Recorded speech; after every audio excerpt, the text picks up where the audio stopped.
بسم اللہ الرحمن الرحیم۔ اللہ کے نام سے جو سراسر رحمت ہے، جس کی شفقت ابدی ہے۔ یا بنی اقم الصلاة وأمر بالمعروف وانہ عن المنکر واصبر على ما اصابک ان ذلک من عزم الامور۔ بیٹے، نماز کا اہتمام رکھو، بھلائی کی تلقین کرو اور برائی سے روکو، اور اس راہ میں جو مصیبت تمہیں پہنچے اس پر صبر کرو، اس لیے کہ یہی کام ہیں جن کی تاکید کی گئی ہے۔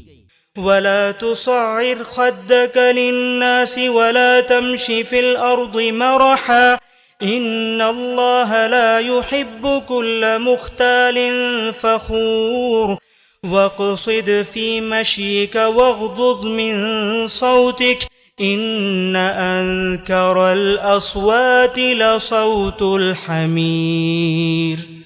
اور لوگوں سے بے رخی نہ کرو اور زمین میں اکڑ کر نہ چلو، اس لیے کہ اللہ کسی اکڑنے اور فخر جتانے والے کو پسند نہیں کرتا۔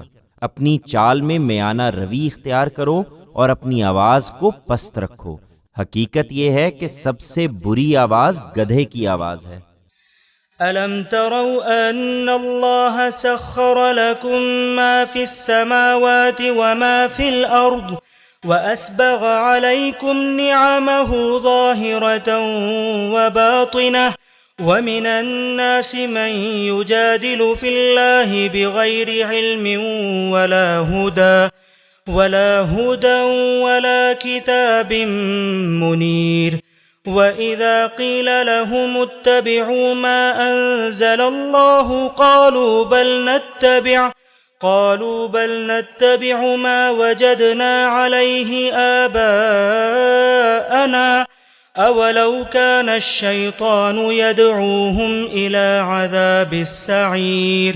تم نے اسے بھلا دیا، کیا دیکھتے نہیں ہو کہ اللہ ہی ہے جس نے زمین اور آسمانوں میں جو کچھ ہے سب تمہارے کام میں لگا دیا ہے، اور اپنی ہر قسم کی ظاہری اور باطنی نعمتیں تم پر پوری کر دی ہیں۔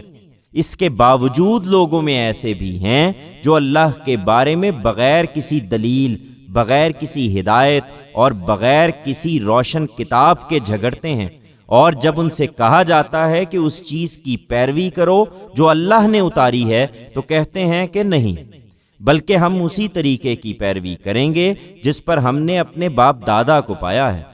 کیا اس صورت میں بھی جبکہ شیطان انہیں آگ کے عذاب کی طرف بلا رہا ہو؟ وَمَن يُسْلِمْ وَجْهَهُ إِلَى اللَّهِ وَهُوَ مُحْسِنٌ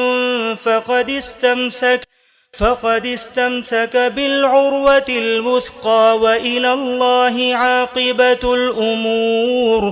وَمَن كَفَرَ فَلَا يَحْزُنكَ كُفْرُهُ إِلَيْنَا مَرْجِعُهُمْ فَنُنَبِّئُهُم بِمَا عَمِلُوا إِنَّ اللَّهَ عَلِيمٌ بِذَاتِ الصُّدُورِ۔ نُمَتِّعُهُمْ قَلِيلًا ثُمَّ نَضْطَرُّهُمْ إِلَى عَذَابٍ غَلِيظٍ۔ نہیں، یہ کچھ نہیں، البتہ جو اپنا رخ فرما بردارانہ اللہ کی طرف کرے گا اور وہ خوبی سے عمل کرنے والا بھی ہے تو اس نے مضبوط رسی تھام لی ہے، اور انجام کار تمام معاملات اللہ ہی کی طرف لوٹنے والے ہیں۔ اور جس نے انکار کیا ہے تو اس کا انکار تمہارے لیے باعث غم نہ ہو، اے پیغمبر۔ ان سب کی واپسی ہماری ہی طرف ہے، پھر ہم انہیں بتا دیں گے جو کچھ یہ کرتے رہے۔ یقیناً اللہ دلوں کے بھید بھی جانتا ہے۔ ہم ان کو تھوڑے دن برومند کریں گے، پھر انہیں سخت عذاب کی طرف کھینچ لے جائیں گے۔ وَلَئِن سَأَلْتَهُم مَّنْ خَلَقَ السَّمَاوَاتِ وَالْأَرْضَ لَيَقُولُنَّ اللَّهُ قُلِ الْحَمْدُ لِلَّهِ بَلْ أَكْثَرُهُمْ لَا يَعْلَمُونَ لِلَّهِ مَا فِي السَّمَاوَاتِ وَالْأَرْضِ إِنَّ اللَّهَ هُوَ الْغَنِيُّ الْحَمِيدُ۔ اگر تم ان سے پوچھو کہ زمین اور آسمانوں کو کس نے پیدا کیا ہے تو ضرور کہیں گے کہ اللہ نے۔ کہو شکر کا سزاوار بھی اللہ ہے، یہ جو کچھ مانتے ہیں خود اسی کو جھٹلا رہے ہیں۔ نہیں، بلکہ ان میں سے اکثر جانتے نہیں ہیں۔ زمین اور آسمانوں میں جو کچھ ہے اللہ ہی کا ہے۔ وہ ان کی شکر گزاری کا محتاج نہیں ہے۔ بے شک اللہ بے نیاز اور آپ سے آپ محمود ہے۔ وَلَوْ أَنَّ مَا فِي الْأَرْضِ مِن شَجَرَةٍ أَقْلَامٌ وَالْبَحْرُ يَمُدُّهُ مِن بَعْدِهِ 7 أَبْحُرٍ مَا نَفِدَتْ كَلِمَاتُ اللَّهِ إِنَّ اللَّهَ عَزِيزٌ حَكِيمٌ۔ حقیقت یہ ہے کہ زمین میں جتنے درخت ہیں اگر وہ سارے قلم بن جائیں اور سمندر روشنائی بن جائے، اس طرح کہ اس کے بعد اسے 7 سمندر اور روشنائی مہیا کریں، اللہ کی باتیں تب بھی لکھی نہیں جا سکتی۔ بے شک اللہ زبردست ہے، وہ بڑی حکمت والا ہے۔ ما خلقكم ولا بعثكم إلا كنفس واحدة إن الله سميع بصير۔ ألم تر أن الله يولج الليل في النهار ويولج النهار في الليل وسخر الشمس والقمر كل يجري إلى أجل مسمى وأن الله بما تعملون خبير۔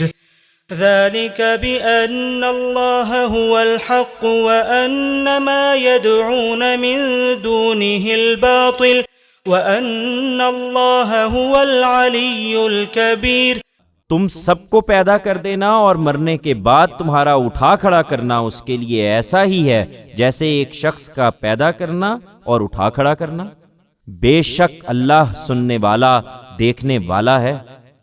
تم نے دیکھا نہیں کہ اللہ رات کو دن میں داخل کرتا ہے اور دن کو رات میں داخل کرتا ہے، اور سورج اور چاند کو اس نے تمہارے لیے مسخر کر رکھا ہے، سب ایک مقرر وقت تک چلے جا رہے ہیں، اور دیکھا نہیں کہ جو کچھ تم کرتے ہو اللہ اس سے باخبر ہے۔ یہ سب اس وجہ سے ہے کہ اللہ ہی حق ہے، اور جن کو یہ اس کے سوا پکارتے ہیں وہ باطل ہیں، اور اس وجہ سے کہ اللہ ہی برتر ہے، وہی بڑا ہے۔ أَلَمْ تَرَ أَنَّ الْفُلْكَ تَجْرِي فِي الْبَحْرِ بِنِعْمَةِ اللَّهِ لِيُرِيَكُم مِّنْ آيَاتِهِ إِنَّ فِي ذَلِكَ لَآيَاتٍ لِكُلِّ صَبَّارٍ شَكُورٍ۔ وَإِذَا غَشِيَهُم مَّوْجٌ كَالظُّلَلِ دَعَوُا اللَّهَ مُخْلِصِينَ لَهُ الدِّينَ فَلَمَّا نَجَّاهُمْ إِلَى الْبَرِّ فَمِنْهُم مُّقْتَصِدٌ وَمَا يَجْحَدُ بِآيَاتِنَا إِلَّا كُلُّ خَتَّارٍ كَفُورٍ۔ تم نے دیکھا نہیں کہ کشتی اللہ ہی کے فضل سے دریا میں چلتی ہے تاکہ وہ تمہیں اپنی کچھ نشانیاں دکھائے۔ حقیقت یہ ہے کہ اس میں ہر اس شخص کے لیے بہت سی نشانیاں ہیں جو صبر کرنے والا اور شکر کرنے والا ہو۔ اور جب موج سائبانوں کی طرح اس کے مسافروں کو ڈھانک لیتی ہے تو خالص اسی کی اطاعت کا عہد کرتے ہوئے وہ اللہ کو پکارتے ہیں، پھر جب وہ انہیں نجات دے کر خشکی کی طرف لے آتا ہے تو ان میں کچھ راہ پر رہتے ہیں اور زیادہ بے راہ ہو جاتے ہیں، اور ہماری نشانیوں کا انکار تو وہی سب کرتے ہیں جو نہایت بد عہد اور ناشکرے ہیں۔ يا أيها الناس اتقوا ربكم واخشوا يوما لا يجزي والد عن ولده ولا مولود هو جاز عن والده شيئا إن وعد الله حق فلا تغرنكم الحياة الدنيا ولا يغرنكم بالله الغرور إن الله عنده علم الساعة وينزل الغيث ويعلم ما في الأرحام وما تدري نفس ماذا تكسب غدا وما تدري نفس بأي أرض تموت إن الله عليم خبير۔ لوگو، اپنے پروردگار کی گرفت سے بچو اور اس دن سے ڈرو جس دن نہ کوئی باپ اپنی اولاد کے کام آئے گا اور نہ کوئی اولاد اپنے باپ کے کچھ کام آنے والی بن سکے گی۔ بے شک اللہ کا وعدہ سچا ہے، سو دنیا کی زندگی تمہیں ہرگز دھوکے میں نہ ڈالے، اور نہ وہ دھوکے باز تمہیں اللہ کے معاملے میں کبھی دھوکہ دینے پائے۔ پوچھتے ہیں کہ یہ وعدہ کب پورا ہوگا؟ کہو اس گھڑی کا علم اللہ ہی کے پاس ہے۔ دیکھتے نہیں ہو کہ وہی بارش برساتا ہے اور جانتا ہے جو کچھ رحموں میں ہوتا ہے؟ کوئی نہیں جانتا کہ وہ کل کیا کمائے گا، اور کوئی نہیں جانتا کہ کس سرزمین میں مرے گا، لیکن کوئی عاقل کیا ان سب باتوں کا انکار کر سکتا ہے؟ حقیقت یہ ہے کہ اللہ ہی علیم و خبیر ہے۔